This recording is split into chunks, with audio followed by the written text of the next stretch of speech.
Welcome on back to the Devil RT Boxing Show. I am ready, you're ready, the ready talk boxing show, the Devil RT Boxing Show. I'm your host, Mr.A. This is the boxing rehab for us junkies. My addiction, ring generalship. I love it. Weekly recap, Wednesdays, weekly recap. Let's get into it. Where do we want to start? Let's start from the bottom up on Box Rep, right? Thank you for your time and support first. Now, William Zepeda did what we thought he was going to do. He's continuing to shine, looking good. I don't know who's going to challenge that guy. Who's going to give him a tough? It's going to be interesting. I didn't really see no other. I was looking for the Arlie Mussini and a Jackie Cavalo fight.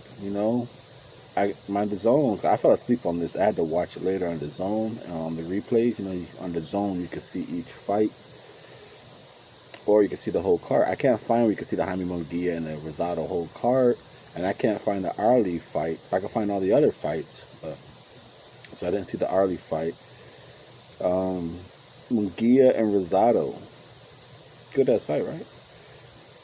Do you think going down to 160 has something to do with Gabe not being able to answer the rapid fire by Jaime Munguia? Do you think if it was at 168, do you think Gabe would have felt strength, full, hydrated enough to fire back? And people saying like, oh, Jaime Munguia is better. He might be a little slower, but this is the Jaime Munguia. I think he gets he earned his bad rap about not taking the immediate Andre fight. But hey, he didn't accept it. Up until that point, if you've been following the WRT Boxing Show, I always been cool with Jaime Munguia because what we do on the show, we cover number 1 through 15, the belts and all that. Like right now, he has the WBO Intercontinental, and we all know that is Mr. A's favorite belt, the Intercontinental. You follow that belt gets you to the champion. It allows you to travel the world and find the champion. He has it. That's why he's in that spot to fight Andre, but he's not taking it. Up until, like I said, he fought nothing but like number 1s, 2s, 3s, 4s, and 5 his whole championship run at 54. So it's not surprising that he did this to Gabe. It was I didn't expect that much volume. I expected him to throw some heat, but not that much. Like, god damn, Jaime, let him go.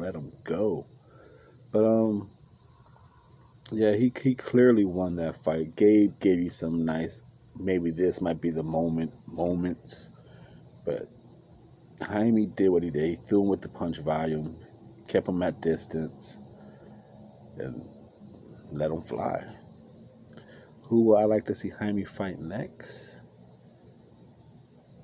I would love to see him fight. I would love to see him fight David Lemieux. Golden Boy's always fucking with David Lemieux. But wasn't they? I just read somewhere today. Was it Box Rec? They say something about with Canelo making his move to fight Makabu, which is fucking genius.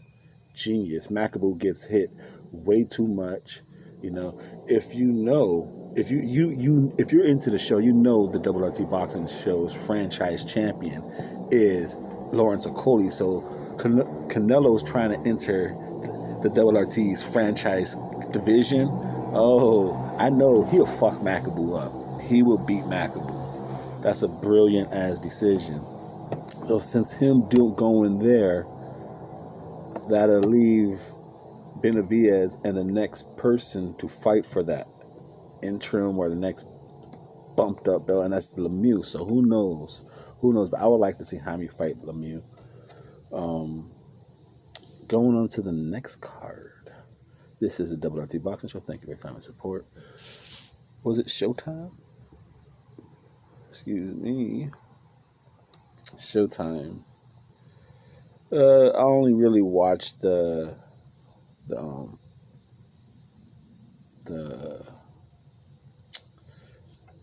main event, and David did what he's supposed to do.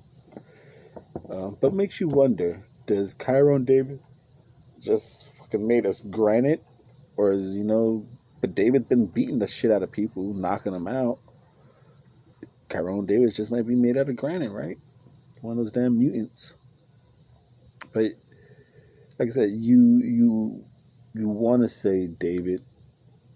I'm kind of glad. Like I said, I don't want to hate on David. I would love to see him fight Canelo, because if anything, I wanted him to be the next fight because of the undisputed situation, just to shut the whole conversation up. Like, what the fuck? Oh, David should have been champion, but he lost the belt due to cocaine, and he lost the belt on the scale, and no one beat him. Well, fuck it. You know what? Let me defend all undisputed belts one time. Let me fight David, just like Usyk did.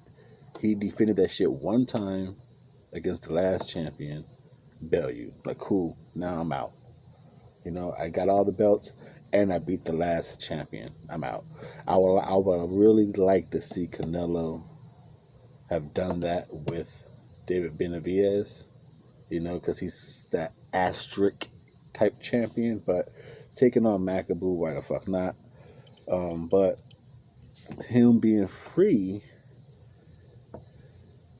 he called Charlo a pussy on TV.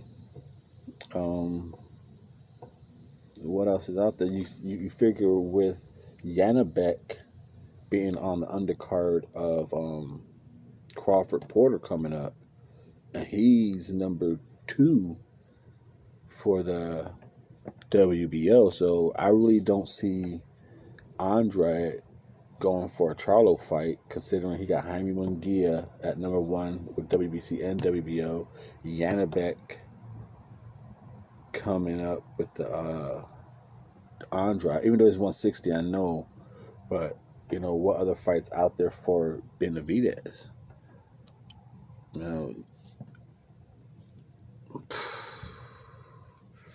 What are they gonna? Can't do a fucking Terrell 2. What really fights are out there? I'm trying to find the rankings here. David Benavidez, can you figure Plant ain't gonna be back in time and that ain't gonna be his first fight. Jacobs, that'd be nice. To get the return of Daniel Jacobs. Edward Belanga, unless Top Rank just gets really pissed off or something. You figure now that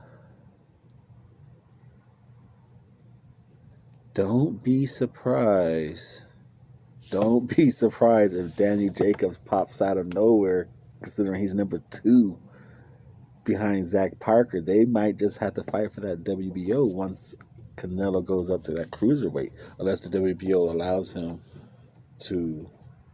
Because I think what the rule is you can't have another WBO belt in another weight. I think the WBO is one of the. No, but they allow you to do undisputed. But I think it's another weight. You can't have any more belts. WBO don't play that shit. Fuck. David will have to. WBC, like I said, Lemieux behind him, then Jacobs, then Saunders, Darrell, Hart, Shishkin. I won't mind seeing Vladimir Shishkin. The tall fucking.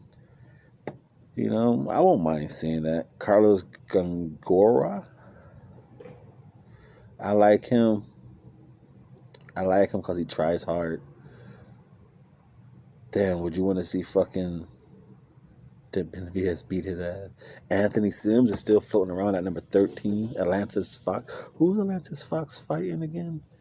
He's about to fight David Morrell. Number 14, Morel. All right, well, I really don't see what's out there for fucking. God damn, what is out there for fucking. Are they gonna go rehatch the Yzgatsky fight? God, it's slim pickings for David Benavidez. Like something that means worthy. There's fights out there. Jesse Hart, Jacobs, like I said, but these figure Jacobs might go for the why take on Benavidez for a belt when you could take on Zach Parker. You know what I mean? Why do that towards the back end of your career? Then you have, like I said, I won't mind seeing Shkin. Do you want to go against Gabe Rosado? He's the most well-named in the WBC. You got John Ryder, who's they're saying what might go for Bivol. I think that's the last, because that's the last he's been connected to, Ryder. He went from Morel to Bivol.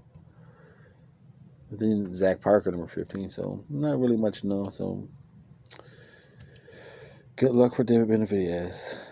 That Charlo fight has to be no win or no Canelo. And then we move on to the upset fucking card of the week, right here in the Double RT Boxing Show. Thank you for your time and support. Thank you for watching it for this long. Man, Chris Bellin Smith.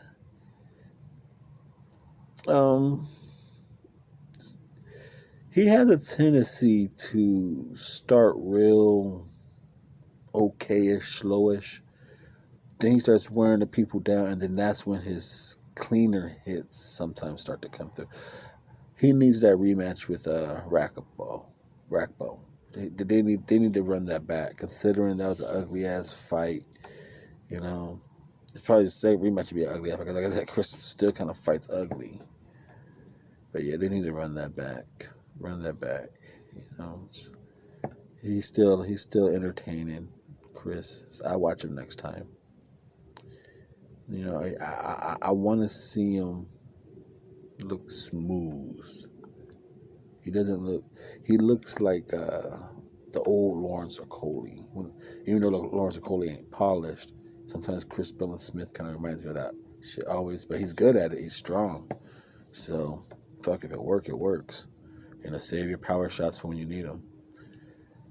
And then, what else did I see on this one besides the main stuff? Yeah. I was passing out during the Dixon fight. Terry Harper and Baumgardner. This is funny. Because I didn't see none of the weigh-ins. I didn't see any of the press conferences. I didn't see any of that this week for any fights. And right before the fight, okay, I got my little bowl, you know, sit there like, okay, let me get my little snacks, you know. And I sit there and I see the fights happen. I see Alicia Baumgardner, they booing her. But then they announced Terry Harper. The crowd goes crazy. I'm like, dude, Terry Harper just don't look pumped. She doesn't look. To me, she didn't look. You know, she didn't look confident. And then to see Alicia say that, like, oh yeah, you know, this whole week I felt some energy off her that didn't feel she was ready. I knew I was going to knock her out. So it makes you wonder, you know, how secure is she with that hand? You know, how confident did she just really think she was going to beat Alicia, period? How much does she even want to fight anymore going through that rehab? Like, fuck, man. 2 surgeries. You know, I went from working in a fish fry shack to making money to breaking my hand to recovering that shit. Do I really want to do this anymore? Fighting this crazy fucking strong bitch? Like, you know, and fuck, she got turned into a walking zombie, you know? The Walking Dead. And it's like the punches was never thrown with much eviction. It was like, it seemed like it was always just filling out. Because me personally, I thought it was going to be the left check hook that Alicia was going to try and catch her with. That's what I thought the punch was going to be. I didn't think it was going to be the right hand. You know, I thought she was going to try and catch as she's jabbing it. I thought she was going to try and spin out of it and catch her with a left hook. That's what I always seen Alicia been doing on her other fights, going for a nice check left hook. But nah, just that jab was slow and precautious, and fuck up. Alicia just threw that shit, beat it to it, straight on straight punch. The shorter arm person beat the longer arm person in a straight on straight punch. That just lets you know that the time and the distance is all horrible. Throwing with conviction was just not there. And the right hand just over the top, constantly from the whole fight, over the top. Makes you wonder what will happen. Because in this whole gusto of winning dust up, I wanted, if you've been watching the show, the WRT Boxing Show, I've been rooting for Human Choi to come out of this. Because people forget. I know she may not be known as the slugger or known even as the one to win this. Before Micaiah was to fight Hamadouche, Choi was going after her. She was already had a contract signed. Shit broke down with that. And then I think that was like the first fight that was canceled because of COVID. I think was Choi versus Hamadouche. That was like probably, I think, one of the first fights canceled. And then she had a contract with Harper. Harper, I think, breaks her hand. And then, everyone loses. Now it's just Choi. Who's Choi? Like, is Choi going to be the old champion that falls off? Or is she going to stay champion? Like I said, she reinvented her style. Because she was going around the ring fighting with the long reach. Then she started becoming this wild haymaker when she made up her mind she was going to fight Hamadouche. Because she became the style of what Mayer beat her with. That's how Choi fights now.